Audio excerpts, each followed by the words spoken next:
प्रश्न नंबर 3 दिया है, निम्न समीकरण के युग्मों को रैखिक समीकरणों के युग्म में बदलकर हल कीजिए। और पहली समीकरण दी है 1/2x और प्लस का 1/3y और बराबर में 2 दिए हैं।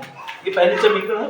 और इसके बाद दूसरी समीकरण दी है 1/3x और 1/2y और इक्वल में 13/16। ये समीकरण दूसरी है, ठीक है। तो इसको क्या करेंगे हम, 1/x को कुछ अलग मान लेंगे, 1/y को भी कुछ अलग मान लेंगे। तो लिखेंगे माना 1/x को हमने a मान लिया और 1/y को हमने b मान लिया, ठीक है।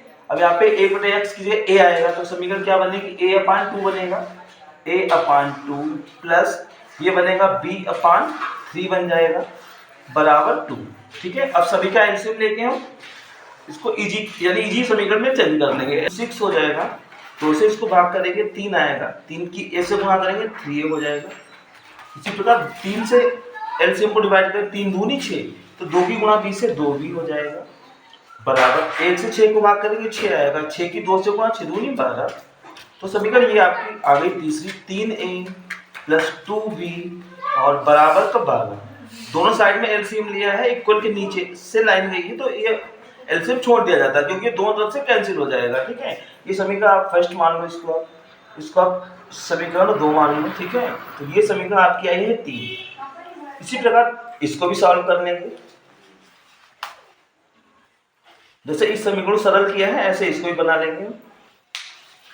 इसमें भी 1/x को तो a मानना है तो a/3 हो जाएगा प्लस ये b/2 हो जाएगा बराबर 13/16। तो इसमें भी एलसीएम ले लेंगे, 3, 2 और 16 का एलसीएम 48 होगा। तो 3 से भाग करेंगे तो 16 आएगा, तो 16 की a से गुणा कर देंगे 16a बन जाएगा। ऐसे ही 2 से डिवाइड करेंगे 48 को, 24 आएगा तो 24b बन जाएगा बराबर। अब 16 से 48 को भाग करेंगे, 16 3 48, 3 गुणा 13 से 13 39। तो ये समीकरण हमारी आ जाएगी 16a प्लस का 24b और बराबर 39। ये समीकरण हमारी 4 हो जाएगी। अब 3, 4 आसानी से आप हल कर सकते हैं, कोई मेथड लगाते हैं, विलोपन विधि चाहे प्रतिस्थापन। तो विलोपन से अगर करना है तो इसको, ये 24 भी है, इसको भी 24 बना सकते हैं 12 से गुणा करके। तो इसमें हम 12 से क्या कर लेंगे, गुणा कर लेंगे। 12 से गुणा करके 12 3 36, ये 36a हो जाएगा प्लस 12 दूनी 24b हो जाएगा बराबर 12 12 की गुणा 144 होती है, 40 हो जाएगा। निशान अगर एक जैसे होते हैं, जो बराबर हमने किया है तो लिखा जाता है घटाने पर, अगर बदले होते हैं तो निशान तो जोड़ने पर लिखा जाता है। तो यहाँ पे प्लस प्लस है दोनों के तो लिखा जाएगा घटाने पर। और घटाने पर जब भी लिखते हैं निशान नीचे वाली संख्याओं के बदल जाते हैं।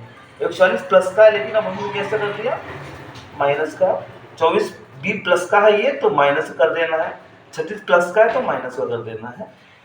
अब यहाँ पे देखो 16 प्लस के हैं, 36 माइनस के हैं, तो माइनस के कितने बचेंगे, 20 बचेंगे। इधर ये अलग है, माइनस का 20a बचेगा, ये तो कैंसिल हो जाएगा बराबर।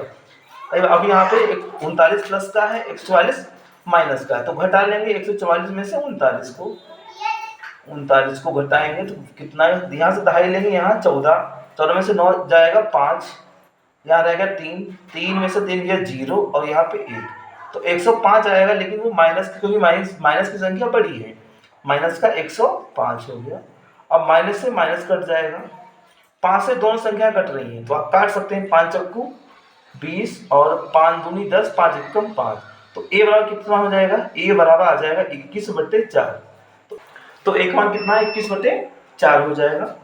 अब a का मान चाहे समीकरण 3 में रख दें चाहे 4 में रख दें, तो चाहे आप 3 में रख दें तो लिखेंगे समीकरण 3 में a का मान रखने पर, a का मान समीकरण 3 में रखने पर, तो समीकरण 3 है हमारी 3a और प्लस का 2b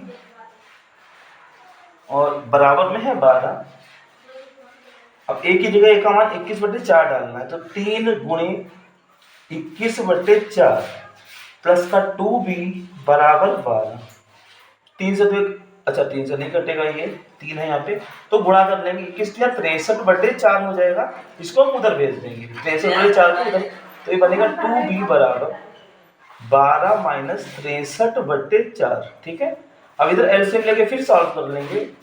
4 एलसीएम होगा, 1 से 4 को भाग कर 4 की गुणा 12 से 48, चाहे आप इस तरह से गुणा करते हैं 12 से 48 और 63 की 1 से करेंगे तो 63, तो 2b की वैल्यू ये आएगी। फिर 2b बराबर हमारा ये माइनस के ज़्यादा है प्लस के कम है तो माइनस भी बचेगा, तो घटा लेंगे 63 में से 48 को। यहाँ पे 3 में से 8 नहीं जाए, दहाई ले ली, 13 में से 8 गया, 8 5 13, और यहाँ पे बचा 5 में 4 गया 1, तो 15/4, 2 जाएगा बटे में जाएगा, 4 के साथ तो 4 दूनी 8 बन जाएगा। तो b बराबर कितना हो जाएगा, माइनस का 15 और बटे 8, ये हो जाएगा। तो ए बी के मान तो आ गए हैं। अब हमने जो ए बी के मान माने थे उसमें हम मान डाल देंगे, तो मान हमारा ये हो गया है। अब जो हमने माने थे, हमने एक्स वाई के मान, जो ए के मान वो डाल देंगे मान। तो यहाँ पे देख लो आप, यहाँ पे ए को हमने, ए का मान आया है, ए का मान कितना है 21/4 है, बटे 4, लेकिन हमने ए को माना क्या था, ए को हमने 1/x को माना था, तो ए की जगह 1/x लिख देंगे। 1/x इक्वल टू हमारा 21/4, x की वैल्यू निकालेंगे, इधर उल्टा करेंगे तो इधर भी उल्टा हो जाएगा, तो x बटे में 1 लिखा नहीं जाता है, तो बराबर 4/21, तो आपका x का मान ये आ जाएगा, x बराबर 4/21। ऐसे y का निकालेंगे, b का मान दिया गया है, b का मान आया है माइनस का 15/8, ठीक। b को भी हमने किसको माना था, 1/y को, तो b की जगह पे लिख सकते हैं 1/y की वैल्यू आई है माइनस का 15/8। इसको भी y निकालना तो y को व्युत्क्रम कर देंगे, तो y बराबर क्या हो जाएगा, माइनस का 8/15, ये आंसर हो जाएगा। तो फाइनली ये आंसर है, x का मान 4/21, y का मान माइनस 8/15।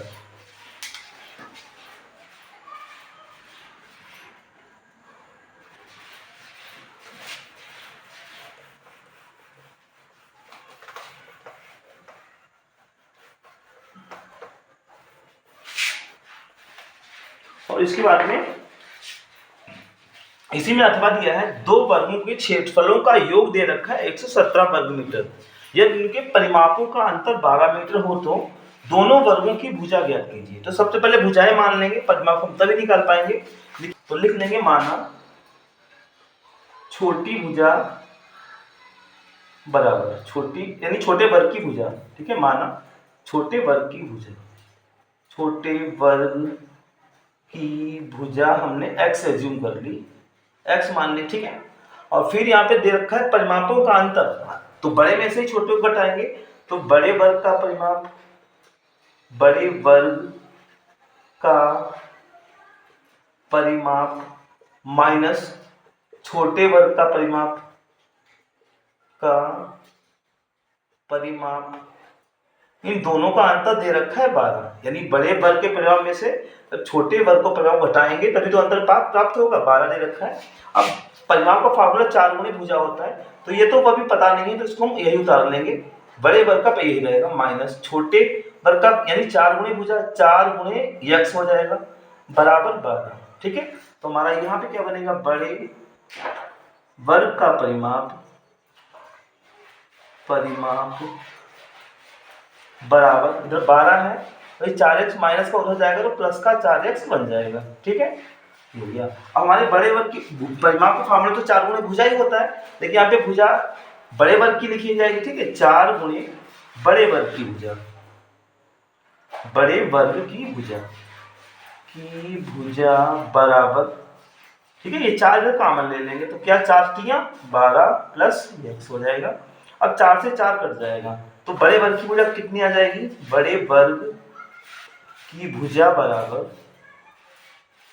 आप प्लस में है तो x + 3 या 3 + x कुछ भी लिखे, कोई फर्क नहीं पड़ेगा, ये आपकी हो गई। तो ये तो एज्यूम कर लिया, छोटे वर्ग की भुजा x हो गई, बड़े वर्ग की भुजा कितनी होगी। अब आगे जो कह रहा है वो लिखेंगे, लिखा है दोनों वर्गों के क्षेत्रफलों का योग 117 वर्ग मीटर है, यानी पहले वर्ग का क्षेत्रफल, यानी एक पहले, या लिख लो छोटे वर्ग का क्षेत्रफल, छोटे वर्ग का क्षेत्रफल, ठीक है, प्लस बड़े वर्ग का क्षेत्रफल, बड़े वर्ग का क्षेत्रफल, और इन दोनों का योगफल सबसे पहले दे रखा है 117 है। अब मान डालेंगे, वर्ग का क्षेत्रफल होता है भुजा स्क्वायर, तो भुजा स्क्वायर, छोटे वर्ग की भुजा कितनी x है, तो x का स्क्वायर हो जाएगा, प्लस इसमें भी फार्मूला तो वही रहेगा, भुजा स्क्वायर, तो बड़े वर्ग की भुजा कितनी है, ये है x प्लस 3 है, तो x प्लस 3 का होल स्क्वायर ये हो जाएगा। और 117 को हम पहले कर लेंगे क्योंकि हमें दोबारा समीकरण में सभी संख्या पहले होती हैं, तो माइनस का 117 हो जाएगा, इक्वल में कितना 0। अब यहाँ पे होल स्क्वायर ओपन करेंगे तो पहले तो x का स्क्वायर करेंगे तो x स्क्वायर ही आ जाएगा, ये तो x स्क्वायर ही हो जाएगा, प्लस तो x प्लस 3 का होल स्क्वायर करेंगे तो क्या फॉर्मूला होता है, a स्क्वायर यानी x का स्क्वायर प्लस b स्क्वायर, तो 3 का वर्ग कर देंगे, 3 या 9, प्लस 2ab होता है, तो 2ab, 2 के साथ में इन सभी की गुणा करेंगे, 2 3 6x हो जाएगा, प्लस का 6x, ठीक है। तो a square plus b square plus 2ab minus का 117 बराबर 0। अब ये दो जगह है x स्क्वायर, तो 2 हो जाएंगे 2x स्क्वायर, और x कितना है, प्लस का 6x, और यहाँ पे माइनस का 117 है, प्लस का 9 है, जब माइनस के 117 है माइनस और प्लस का 9 है तो घट जाएगा, 117 में से 9 घटेगा, 9 8 17, माइनस का 108 बचेगा, 108, क्योंकि बड़ी संख्या माइनस की है तो बराबर में 0। अब कॉमन में है 2 मिल रहा है, ठीक है, कॉमन अगर मिलता है तो सबसे कॉमन ही लेते हैं, तो 2 कॉमन ले लेंगे हम, क्या बचेगा, कॉमन का मतलब होता है भाग करना, 2 से डिवाइड करेंगे x स्क्वायर बचेगा, और प्लस 2 से इसको डिवाइड करेंगे 3x आएगा, माइनस 2 से इसको भाग करेंगे, यानी कॉमन का मतलब भाग करना होता है, तो 54 बचेगा, और बराबर में कितना 0, उधर 0 है तो 2 इधर ये गुणे में है ना, बटे में जाएगा, ये भी 0 हो जाएगा, तो इक्वेशन खाली ये आ जाएगी, x स्क्वायर प्लस का 3x माइनस का 54 बराबर 0, ठीक है। अब इसके फैक्टर कर लेंगे, फैक्टर ऐसे करने हैं कि गुणा कितनी हो 54 हो और घटाना कितना हो 3 हो, तो इस प्रकार कैलकुलेट कर लेंगे इसको। 54 के फैक्टर आप अगर ना मिले इस तरह से भी कर सकते हैं, 54 को हम पहले कितने से काटते हैं, मान लो 9 छाक 54, 9 में 6, हाँ 9 छाक जो है तो ऐसे मिल गया कि 9 और 6 इनकी गुणा कितनी हो जाएगी, 54 हो जाएगी, और 9 में 6 अगर घटाएंगे तो 3 बचेगा, तो 3 की जगह लिखेंगे 9 माइनस 6 x माइनस 54 बराबर 0, इधर रहेगा x स्क्वायर प्लस, अब ब्रैकेट ओपन जब करेंगे तो x दोनों में ऐड हो जाएगा, तो क्या बनेगा x स्क्वायर प्लस का 9x plus minus minus 6x minus का 54 इक्वल में 0। अब दो पदों में कॉमन, इसमें x कॉमन लेंगे बचेगा x प्लस 9, इसमें 6 कॉमन लेंगे तो x बचेगा, और माइनस कॉमन लेने पर साइन बदल जाता है, प्लस का 6 नाम 54 9 बचेगा, तो एक तो आ गया x प्लस 9, एक हो जाएगा जो हमने कॉमन लिया था x माइनस 6 इक्वल में 0। अगर इसे हल करेंगे तो 9 उधर जाके माइनस हो जाएगा, यानी x प्लस 9 बराबर 0, देन x इक्वल टू हो जाएगा माइनस का 9, ठीक है। इसे हल करेंगे x माइनस 6 इक्वल टू 0, तो x इक्वल टू 6 हो जाएगा, तो ये मान तो हमारा इम्पॉसिबल हो जाएगा, यानी इम्पॉसिबल हो जाएगा, इम्पॉसिबल, क्योंकि ये तो अमान्य हो जाएगा, क्योंकि हमारी जो भुजाएं होती हैं वो माइनस में तो हो नहीं सकती हैं, तो हमारा x की वैल्यू कौन सी 6 ये मानी जाएगी। अब जो मान पूछे जा रहे हैं वो बता देंगे, इससे पूछा जा रहा है कि दोनों वर्गों की भुजाएं, ठीक है, तो दोनों भुजाएं मानी थी तो मान डाल देंगे, भुजाएं बराबर, भुजाएं एक की तो हमने छोटे वाले तो x मानी थी, और दूसरी भुजा हमारी मानी थी x प्लस 3, तो x प्लस 3, तो ये हो जाएगा x की वैल्यू कितनी है 6 है, 6 प्लस 3 9 हो जाएगा, तो 6 और 9 हो जाएंगे, ठीक है, 6 सेमी, ये मीटर दिया तो 6 मीटर होगा, ठीक है, 6 मीटर, दूसरी हो जाएगी 9 मीटर, तो फाइनली ये आंसर हो जाएंगे।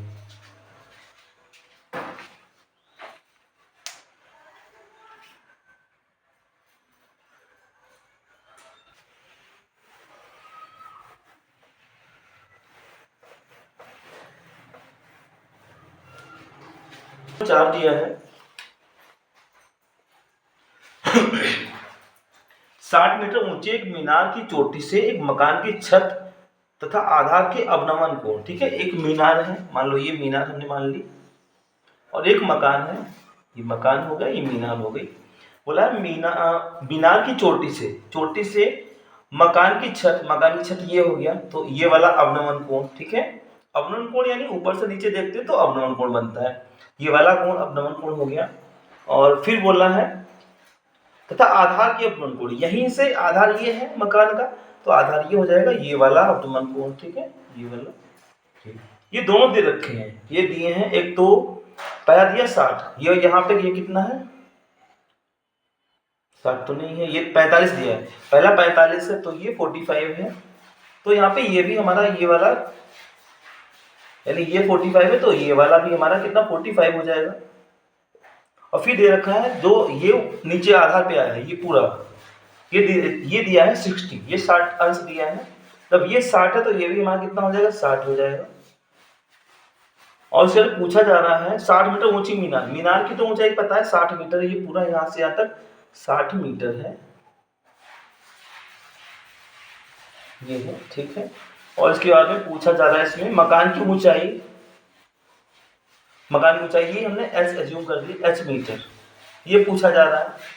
और उसके बाद में मकान से मीनार तक की दूरी पूछी जा रही है, हमने एक्स मान ली है, एक्स मीटर, यानी मीनार और मकान की दूरी कितनी है एक्स मीटर, ये पूछा जा रहा है, और मकान की ऊंचाई कितनी एच मीटर है।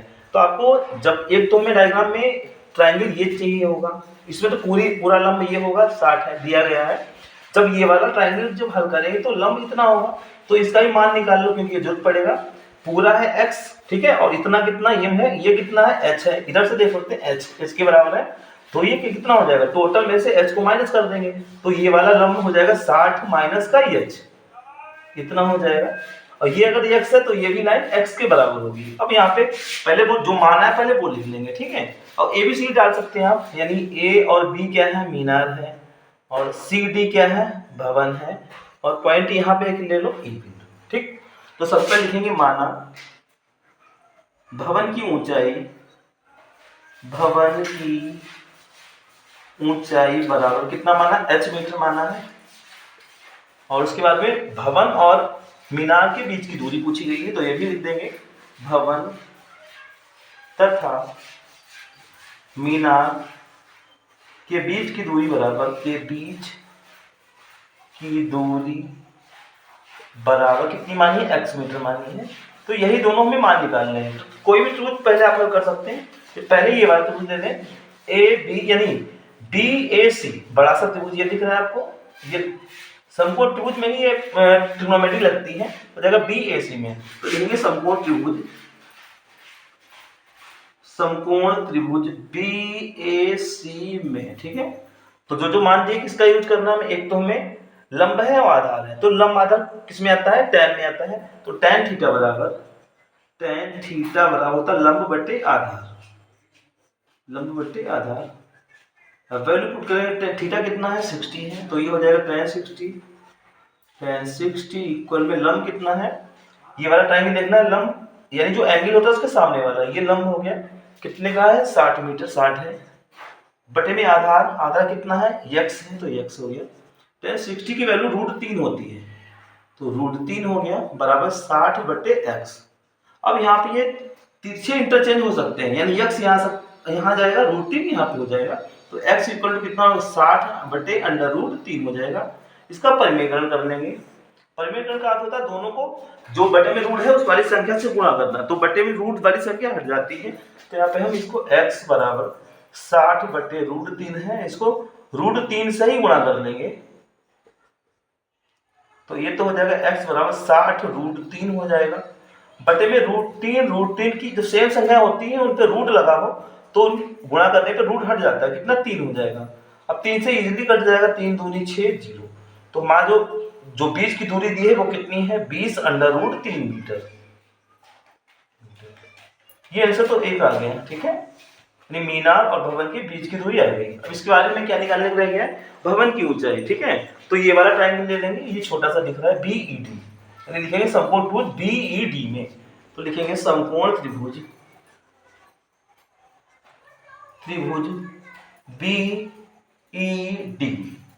BED में, ठीक है।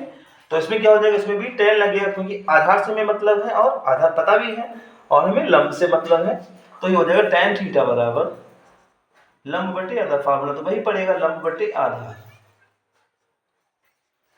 अब मान डाल देंगे, मान यहाँ पे दिख जाएंगे आपको, नहीं दिखेंगे, चलो इस साइड में देख लो और इस साइड में देख लो, तो tan थीटा यानी tan कितना tan 45 है, तो tan 45 हो जाएगा बराबर फिर क्या है, लंब लंब कितना दे रखा है इस वाले ट्रायंगल में, 60 माइनस एच है, 60 माइनस एच बटे आधार कितना है, आधार तो एक्स है, ठीक है, एक्स है। एक्स की वैल्यू जब साइड में करेंगे मान तब डालेंगे, ठीक है। tan 45 का मान आपको याद होगा 1 होगा, बराबर 60 माइनस एच डिवाइड में एक्स। तो यहाँ पे क्रॉस मल्टीप्लाई कर लेंगे तो x की गुणा करेंगे, x कम x आ जाएगा, बराबर 60 माइनस एच। x की वैल्यू डाल देंगे, x की वैल्यू कितनी, 20 अंडर रूट 3, तो 20 अंडर रूट 3 हो जाएगा, बराबर 60 माइनस एच। एच इधर लाएंगे, इस संख्या को उधर ले जाएंगे, तो ये कितना बनेगा, h प्लस का हो जाएगा, h बराबर 60 माइनस 20 अंडर रूट 3, ठीक। h बराबर, इसमें से देखो 20 कॉमन मिल रहा है, 20 से ये भी कट जाएगा, ये भी कट, तो 20 कॉमन ले लेंगे, 20 से भाग करेंगे, 20 तिया 60, 3 माइनस रूट 3 बचेगा इधर, 20 कट जाएगा, रूट 3 हो गया। तो आप तो या तो ये लिखे आंसर h बराबर 20 और 3 माइनस रूट 3, ठीक है, ये भी आंसर आपका, ये भी सही है। चाहे रूट 3 की वैल्यू दी है तो मान भी डाल सकते हैं, तो आंसर शीट में जैसे दिया होगा वैसे आप कर सकते हैं। 20 और यहाँ पे 3 माइनस रूट 3 मीटर, ये आपकी ऊंचाई हो जाएगी भवन की। लेकिन यहाँ पे पॉइंट मान दिया तो मान और भी हल कर लेंगे, इसके बाद देखो क्या करेंगे। वैसे ये भी इतना कर देंगे आप, सही है, क्योंकि लिखा तो नहीं है कि दशमलव में बताओ हमें किस में बताओ, तो आप इतना भी कर देंगे, सही है। तो h बराबर 20 हो गया और 3 माइनस रूट 3 की वैल्यू होती है 1.732, 1.732 लगभग इतना होता है। तो 20 और 3 में से इसको हम घटा लेंगे तो 3.000 में से हमें 1.732 माइनस करना है। 10 में 2 जाएगा, 8 बचेगा, 9 में से 3 जाएगा, 6 बचेगा, 9 में 7 जाएगा, 2 बचेगा, 2 में से 1, तो इतना आएगा 1.268, 1.268। अब गुणा कर लेंगे, 20 से गुणा करेंगे तो 0 है, पहले 0 लग जाएगा, 2 अट्ठे 16 का 6, तो 12 13 का 3 और 2 दूनी 4 और 1 5, 2 1 कम 2, पॉइंट कितने स्थान पे, 3 अंकों पे, 1 2 3, यहाँ पॉइंट लग जाएगा। तो आपका आंसर कितना हो जाएगा, 25.36 मीटर। दशमलव में आप इतना निकाल सकते हैं h बराबर, ठीक है। रूट में रखना है तो ये रहेगा। तो आपके आंसर 2 निकल के आए हैं, एक तो दिया है आपका जो 20 की दूरी है वो ये हो गया 20 अंडर रूट 3 मीटर। इसमें पॉइंट अगर डाल दे पॉइंट में आ जाएगा मान, वैसे ये भी सही है, ठीक है। और यश का मान है वो ये है, जो भवन की ऊंचाई है वो ये है 25.36 मीटर।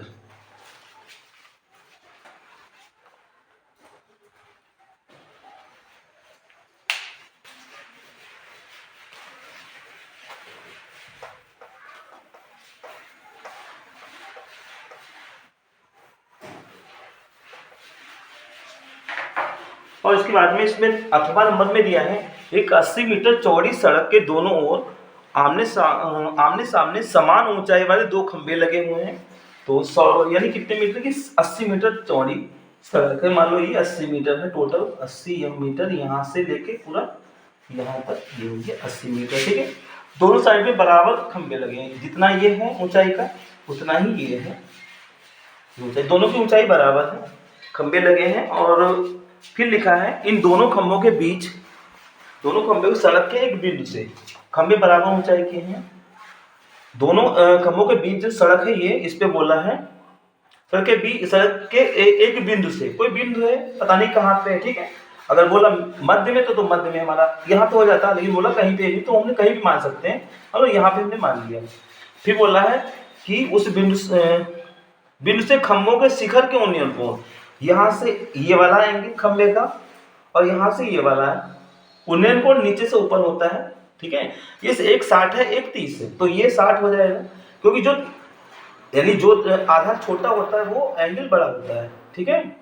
ये एंगल आपका कम होगा क्योंकि आधार बढ़ गया है, तो ये 60 हो जाएगा और ये आपका 30 डिग्री हो जाएगा, ठीक। वैसे आप किसी को लिख दें कोई फर्क नहीं पड़ेगा, लेकिन वो ध्यान रखना है, ये झुकाव देख लें आप, ये ज़्यादा उठा हुआ है, ये ज़्यादा है, ये नीचे की ओर है तो कम होगा, हो गया। और फिर बोला है मकान की ऊंचाई, यानी मकान नहीं खंभों की ऊंचाई, एक तो खंभे समान ऊंचाई के हैं तो हम मान लेंगे बराबर इनकी h मीटर ऊंचाई, दोनों की सेम है h मीटर। फिर बोला है और खंभों से बिंदु की दूरी, जो ये पॉइंट है, ये पॉइंट इसको हमने क्या मान लिया, इसको हमने P मान लिया, यहाँ से कितनी दूर है, यहाँ से कितनी दूर है, ठीक है। तो एक तो हमने ए और बी हमारा ये खंबा हो गया, एक सी डी खंबा हो गया, और मान लिया हमने यहाँ से ये दूरी कितनी है, x मीटर।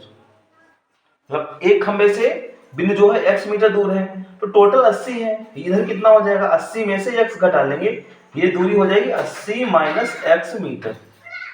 तो इसका मतलब हो गया जो बिंदु है एक खंबे से x मीटर दूरी पर तथा दूसरे खंबे से 80 माइनस x मीटर की दूरी पर है। अब खंभों की ऊंचाई कितनी, h मीटर। तो यही हमने जो माना है वो यहाँ पे लिख देंगे, माना दोनों खंभों की ऊंचाई, दोनों खंभों की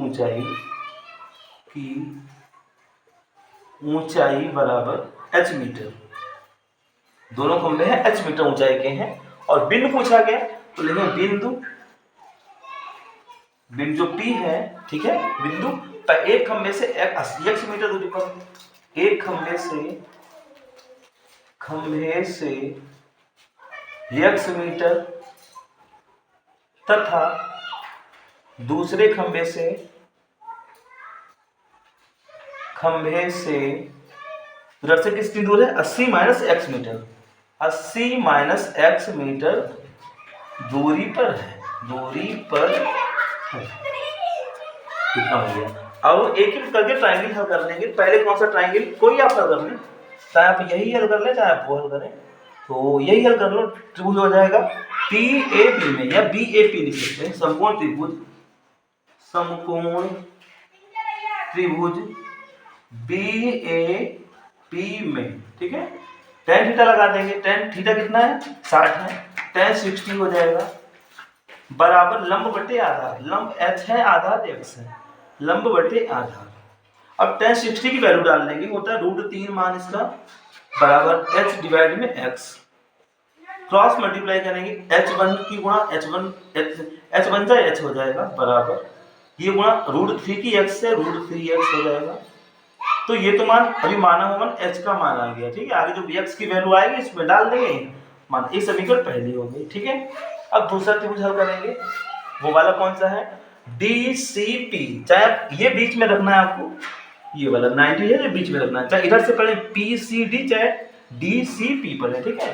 तो लिख दें त्रिभुज PCD में, ठीक है, उसमें भी tan लगेगा, कितना डिग्री कितना है, 30 है, तो tan 30 बराबर हो जाएगा, लंब कितना है, h है, आधार कितना है, 80 माइनस x है, tan 30 की वैल्यू होती है 1/√3 बराबर h डिवाइड में 80 माइनस x, और अब 30 से गुणा कर लेंगे तो हो जाएगा √3h बराबर ये गुणा करेंगे 80 माइनस x, ठीक है, इतना हो गया। अब एक वैल्यू जो पहले h का मान आ चुका है वो मान डाल देंगे यहाँ पे h की जगह पे, तो √3 तो ये है ही, इंटू h की वैल्यू कितनी आई थी, √3x बराबर 80 माइनस x। जब √3 की गुणा करेंगे तो 3 बन जाएगा, क्योंकि समान संख्या है, तो 3x हो जाएगा, ये x इधर आएगा तो प्लस का हो जाएगा बराबर कितना हो जाएगा, 80। तो ये 3x और 1x 4x बराबर 80 हो गया, 4 से काट लेंगे, 4 दूनी 8 0, तो x की वैल्यू कितनी आ गई, x की वैल्यू 20 आ गई, ठीक है। तो x का मान जब समीकरण 1 में डाल देंगे तो हमारा h का मान भी आ जाएगा। अब समीकरण 1 में डाल देंगे, समीकरण 1 से समीकरण कितनी थी, h बराबर √3x, तो h बराबर हो जाएगा, x की वैल्यू 20 है तो 20/3, तो 20√3 मीटर। ये तो ऊंचाई हो गई खंभों की, यानी खंबे जो हैं वो कितने, 20√3 मीटर ऊंचे हैं ये दोनों खंबे। अब पॉइंट जो बिंदु है उसकी दूरी निकाल लेंगे, एक तो x मीटर दूर है, ठीक है, तो x बराबर कितना हो जाएगा, x की वैल्यू आई थी 20 आई थी, तो एक तो 20 मीटर दूरी पर हो गया, और दूसरा कितना था, उधर से कितना बिंदु है, 80 माइनस x है, तो 80 में से 20 घटाएंगे कितना बचेगा, 60, बस 20 घटाएंगे कितना हो जाएगा, 60 मीटर। तो इसका तो खंभे की ऊंचाई ये है, और जो बिंदु है तो लिखेंगे बिंदु एक खंभे से कितनी दूर है, ये 20 मीटर है, 20 मीटर है, 20 मीटर तथा दूसरे खंभे खंभे से 80 में से x यानी 20 घटेगा 60, 80 में से 20 गया 60 से 60 मीटर दूर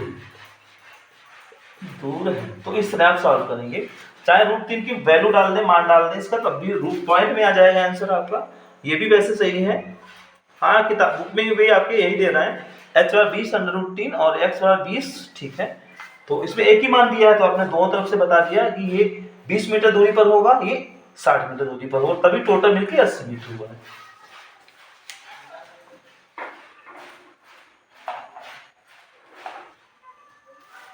और प्रश्न नंबर 5 दिया है, 3 मीटर व्यास के एक कुएं को 14 मीटर की गहराई तक खोदा जाता है। इससे निकली हुई मिट्टी को कुएं के चारों ओर 4 मीटर चौड़ी एक वृत्ताकार वलय बनाते हुए समान रूप से फैलाकर इस प्रकार बांध बनाया जाता है कि बांध की ऊंचाई बनाया जाता है। इस बांध की ऊंचाई ज्ञात कीजिए। यानी एक कुआं है, कुएं से इन्होंने मिट्टी निकाली है 3 मीटर व्यास से कुएं को, ठीक है। मान लो एक कुआं है, ठीक है, और इसका व्यास 3 मीटर है, तो इसे और जो कितनी गहराई तक खोदा गया है, इसे 14 मीटर गहराई तक इसको खोदा है। जो मिट्टी निकली है, ठीक है, उसको इसी की चारों ओर ऐसे वृत्ताकार ऐसे लगा दिए हैं, ठीक है, और ये मिट्टी डाल दी है ये। तो ये जो बनता है इसको रिंग बोलते हैं और हिंदी में वृत्ताकार वलय बोलते हैं। तो ये बना दिया, ये डाल दिया है, ठीक है, वृत्ताकार वलय के रूप में डाल दिया है। और जो ये वृत्ताकार वलय है, इसका आयतन वही होगा जो खोदी गई मिट्टी का आयतन है, क्योंकि मिट्टी इस पे डाली है, चबूतरा बनाएंगे तो चबूतरे का आयतन वही होगा जो इसमें निकाली गई मिट्टी है, ठीक है। तो जो दिया है वो पहले लिख लेंगे।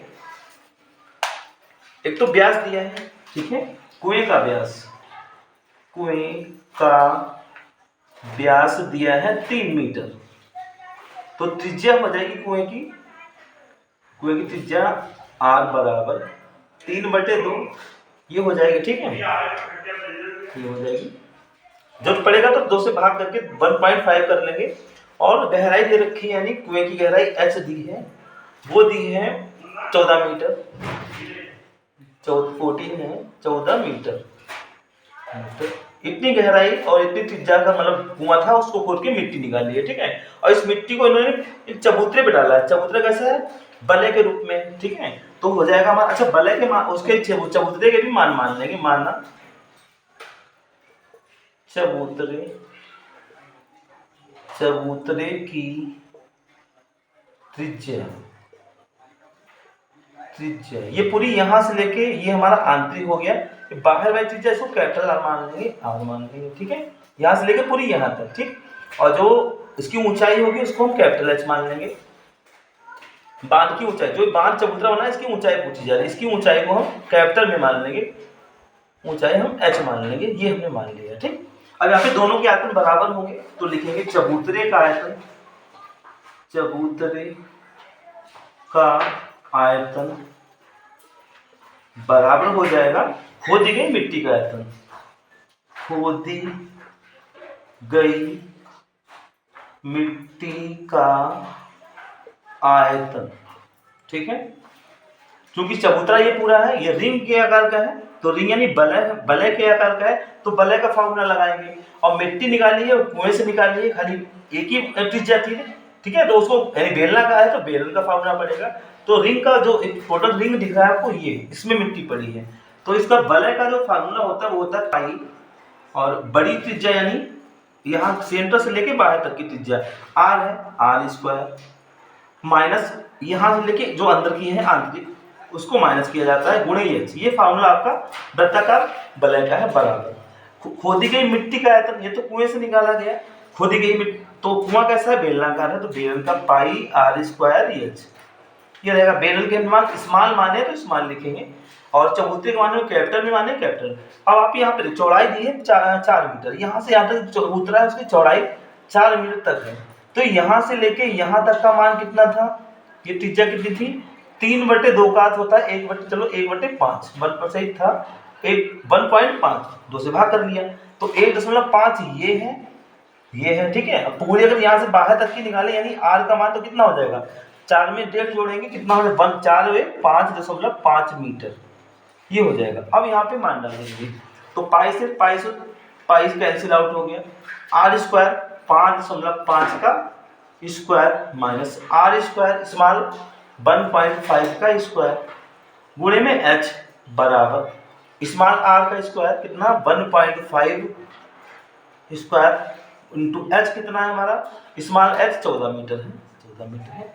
अब इसके देखो इनके वर्गों को पहले घटाना है हमको, वर्ग करके घटाएंगे फिर आगे हल करेंगे। तो ये बन जाएगा आपका, ये वर्ग करेंगे 25 और 5 का 30 यानी 55 का स्क्वायर कर दिया 2 स्थान में पॉइंट, ठीक है। ऐसे ही इसका हो जाएगा 2.25 आप गुणा कर ले 1.5 की 1.5 से तो कितना आएगा और इनटू भी कितना h है बराबर इसका भी 1.5 का स्क्वायर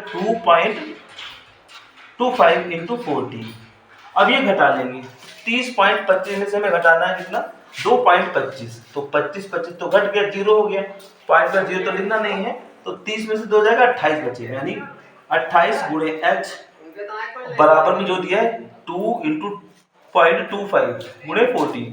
अब देखो 14 से 28 कट रहा है सीधे आप काट सकते हैं अगर कट रहा है तो ये काटेंगे 14 एकम 14 और 14 दूनी 28 जो 2 है वो उधर कहाँ जाएगा बटे में जाएगा तो आपका h बराबर हो जाएगा 2.25 की 1 से करेंगे 2.25 बटे में 2 आएगा तो बटे में आएगा। अब 2 से इसको डिवाइड कर लिया भाग कर लिया जो आपको आसान लगे 2 से भाग के 2 एकम 2 पॉइंट फिर 2 से 2 एकम 2 5 में भाग ले जाएंगे तो दूनी 4 एक बचा पॉइंट लगाए तो 0 बढ़ता जाएगा 1 2 पंचे 10 तो जो ऊंचाई हो जाएगी चबूतरे की, ठीक है, ऊंचाई वो कितनी हो जाएगी 1.125 यानी 1.125 मीटर ये ऊंचाई हो जाएगी। और आपके आंसर में भी दिया है 1.125 मीटर ये राइट आंसर आपका। तो इस तरह आपको याद रखना है। आई होप इतना आपको समझ में आया होगा और इसको अच्छे से आप रिवाइज करें। Thanks for watching.